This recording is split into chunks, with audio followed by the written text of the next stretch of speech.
Hello, good morning mga kakumpuni. Meron tayong tanggap ulit, iPhone 13 Pro Max widescreen ulit. Ito sa tropa to. Ayan. Tingnan natin.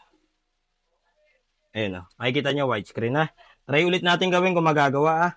Ito, let's go, gawin na natin to. Ito pre, ingatan din pagbubukas, hindi. Mahal kasi LCD. Pag LCD niya, nasa magkano? LCD nito, nasa 16K yung orig. Galing unit. Pre, may alam ka bang pagawa ng cellphone? Oo pre, sa Shino Marian's Repair Shop sa gagalangin tundo. Magaling dun.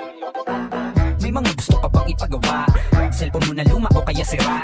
Halika na't dalhin mo na agad sa amin. Tsak mabubuo yan at yung magagamit. Nabagsak mo ba o kaya na ibalibag? Biglang nagkulay puti daw, nagulat siya. Sa kanya kasi talaga, pre. Na to, madalas to, naiipit, nababagsak, nababasa. Pagka nabasa kasi, yun ang hindi nagagawa na widescreen.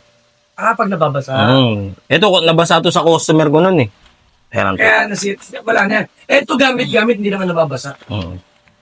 nabasa, hindi niya alam.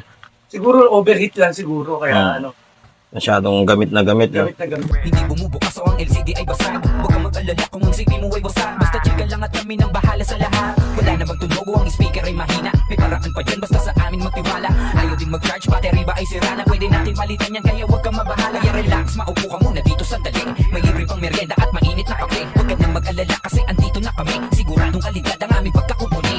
Dito sa Shylock, Marian's Repair Shop. Kalidad ang aming pagkakagawa. Pinakasolid at mabilis na repair shop. Garantisado ka na sulit talaga. Kaya mga kakumpuni, huwag na mag-atubili. Uuwi ka na pa. Yun. Pre. Usay mo, bossing. Kawa. Ayun po, nagawa na natin yung 13 Pro Max na widescreen. Sasoli na natin sa tropa. To. Thank you, Ito. bossing. Ayan, maayos siyempre Up. Ayun po, sa mga papagawa ng widescreen, green screen, pwede nyo po akong i-PM sa page. Mas active po kami sa Shiloh Marian Cellphone Repair. Tapos sa TikTok naman, baka matagal lang kami replyan, kaya sa ano na lang sa Facebook na lang. Yun lang po, maraming salamat po. Goodbye.